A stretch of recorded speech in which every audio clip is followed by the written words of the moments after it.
Muchos asuntos. Vamos a empezar a plantear hoy algunos, no completos.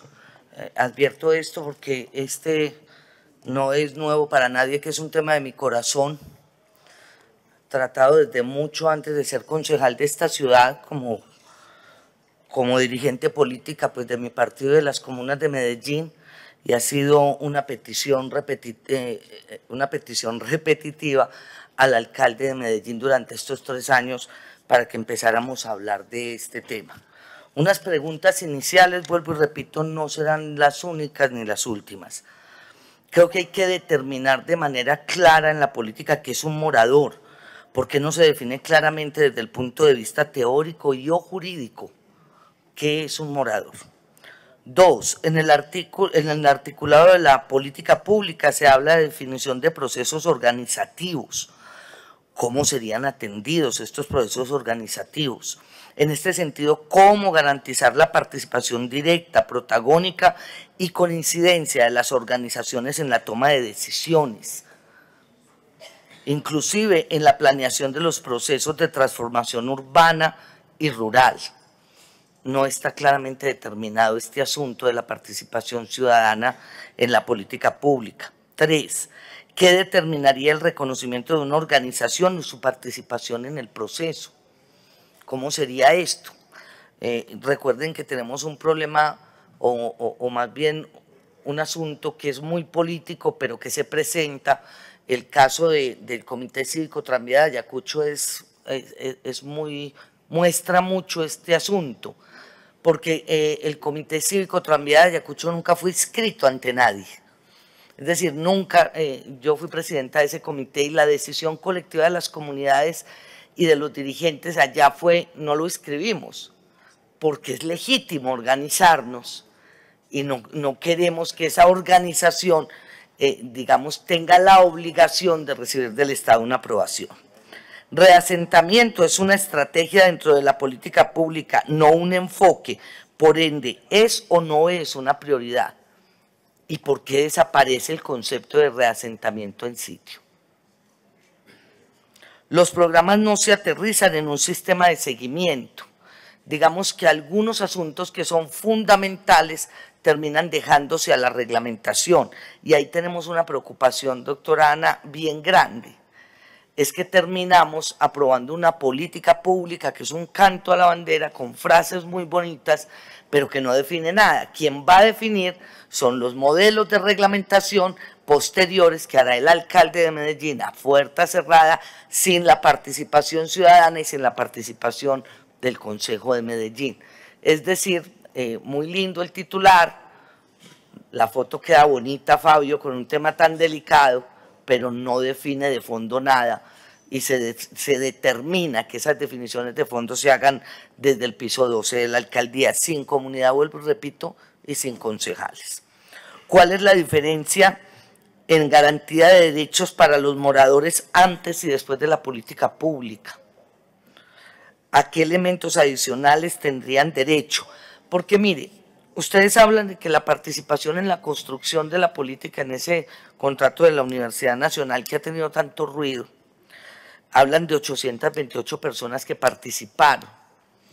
Bueno, en el trabajo de investigación que nosotros hicimos con el grupo de investigación Cavilando, la oficina de Luz María Munera, concejal, todo su equipo de trabajo, solo en 5 casos tratados en esta investigación, los afectados en los últimos años, solo en 5 casos pasan de 25. Yo le pido otros 5 minutos, gracias, presidente. Pasan de 5.000. ¿Cierto? Estamos hablando de una investigación seria, bien hecha, organizada. Entonces uno dice, ¿cómo ha sido la socialización y la participación si estamos hablando solo de 828 personas? Y la pregunta del millón, de esas 828, ¿cuántas han sido objeto de afectación por parte de una obra de este tipo? Agente de su protección. Oiga, esto a mí me deja preocupadísima. Había un compañero del equipo que me decía hace un momento, si esto pasa, es un elemento nuevo para la sociología. Habrá que escribirlo. cuál es el enfoque de derechos, y esto de verdad con mucho sustento, quiero que me lo contesten además por escrito, bajo qué enfoque de derechos estamos hablando de que yo ya no soy víctima, ya no soy afectada, sino que soy agente de mi propia protección. Agente de mi propia protección. Gravísimo. Eso me parece a mí de la gravedad absoluta, porque vamos a terminar como en salud. Si a usted le da un cáncer de pulmón y fuma, la culpa es suya solamente. Y al que no fuma y le da el cáncer de pulmón, ¿qué? La culpa es del doctor Federico porque no toma medidas de medio ambiente en la ciudad. Y aquí, agente de mi propia protección. Yo, doña Berta de la Comuna 1, ¿cómo soy agente de mi propia protección si no soy yo quien define que por aquí pase, que sea un cable? Agente. Yo quiero una explicación técnica, filosófica, política, lo más completa que puedan. A ver si hacemos una inscripción de esto, pues, académica nueva. Y si ustedes logran explicar esto, entonces el debate es frente a cuál es el objeto. Recuerden que el doctor Ricardo en la última reunión decía, determinen el problema. Usted va a escribir una política pública y tiene que decir cuál es el problema, cuál es. Ustedes hoy hicieron determinaron aparentemente el problema. Pero es gravísimo porque aquí no se hace un reconocimiento de lo que está pasando. Es decir, la política pública, desde mi buen saber, mi experiencia y mi vivencia como ciudadana de Medellín, se crea porque se reconoce que hay víctimas del desarrollo. Pero eso, juntado a agentes de su propia protección, atención a moradores. Mire, tampoco está bien claro, porque lo dejan a la reglamentación, cómo es el asunto que tanto hemos dicho aquí. Desde el anteproyecto de cualquier proyecto urbanístico de desarrollo de la ciudad, debe aparecer la gestión predial. Para que dentro del presupuesto sepamos eso cuánto nos va a costar. La protección, cuando usted dice protección a moradores, está reconociendo que son víctimas. Las está reconociendo. Y lo que debe hacer la política de protección a moradores fundamentalmente es hablar de restablecimiento de derechos. Lo que pasa es que lo primero que hay que determinar es cuál es el enfoque de derechos con el que ustedes están trabajando. ¿Cuál es? Reasentamiento en sitio, ya dije algo sobre eso.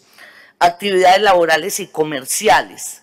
Mire, yo creo que hay que decirle claramente a la ciudad si vamos a poder reformar el horroroso decreto que se hizo para compensaciones. Y digo horroroso porque es de una pobreza absoluta o no.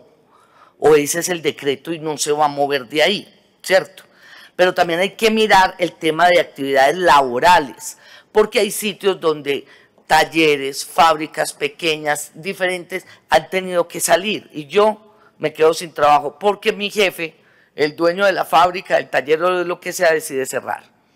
Porque el pago es malo o porque el negocio no ha estado muy bueno, entonces aproveché, por las razones que sean. La reglamentación, ya hablé de ella. Esas son las preguntas iniciales que quiero hacer, doctora Ana. Yo les pediría, por favor, que esto sea por escrito. Reasentamiento en sitio desapareció de la política pública. No aparece, es una de las grandes reivindicaciones que tienen las comunidades. Esto nos va a durar un tiempo largo, este es un debate largo. La doctora Aura Marlene acaba de presentar cómo se va a hacer. Nosotros tenemos 1.000.000 de cosas que plantearle a esto, lo hemos estudiado durante mucho tiempo, ustedes saben que tenemos escritos inclusive muy serios frente al tema, queremos compartirlos con la ciudadanía y también con ustedes, pero queremos antes de sacarlos y compartirlos, poder permitir que ustedes como administración respondan a todas las inquietudes que tienen las comunidades, a todas. Vuelvo y repito, recordemos que solo en 5 casos estamos con un estudio de más de 5.000 afectados, que no son todos los casos de renovación urbana de los últimos 20 años en Medellín, es decir, de Fajardo para acá. Empezamos un debate, yo todavía no quiero enojarme, yo todavía quiero poder dialogar, concertar, todavía quiero poder discutir, sentarme a la mesa con la administración para que miremos que esta política pública realmente no sea un listado de tareas ni una lista de mercado, porque tiene frases, doctora Ana, a mí me impresionó cuando la leí, porque casi que ustedes hicieron un trabajo de escucharnos durante estos 3 años en lo que hemos dicho, entonces nuestras frases quedaron metidas como ahí, pan, pan, pan. Eso nos da para que nos pase algo similar a lo que nos pasó con temas como el de participación, que nos mostraban frases y nos decían, mire todo lo que le tuvimos en cuenta. No, esta vez no. Esta vez no, doctora Ana, porque no es suficiente con hacer una lista de mercado. No es suficiente con coger frases sueltas y meterlas a la política. Hay que convertirlas en hechos reales. Y esos hechos reales deben estar desde la política misma. Yo entiendo que una política pública necesita una parte importante de su interior reglamentada por el alcalde de Medellín y que además tiene el derecho, la ley se lo da. Yo eso lo entiendo, no es que no lo entienda, pero creo que independientemente de eso, la política puede ser lo suficientemente ambiciosa para solucionar desde ella misma, desde su interior, el interior de esa política, asuntos que aquí los más importantes, los relevantes, los que solucionan o no la vida cotidiana de los afectados, no se están dejando planteados de manera clara.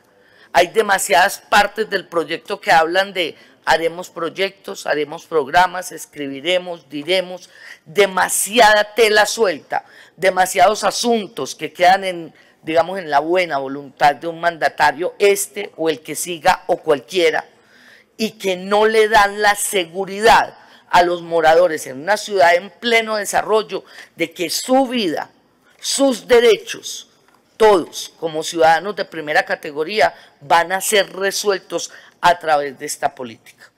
Vuelvo y le repito, enfoque de derechos, quiero saber a cuál enfoque de derechos nos estamos remitiendo y sobre todo que yo sea agente de mi propia protección en el caso donde es el Estado el que me quita, me roba, me arrebata mis derechos, me expulsa de mi territorio, me quita el ejercicio de la ciudadanía como ciudadanía de primera categoría, como debería ser en un Estado social de derecho, es bastante grave.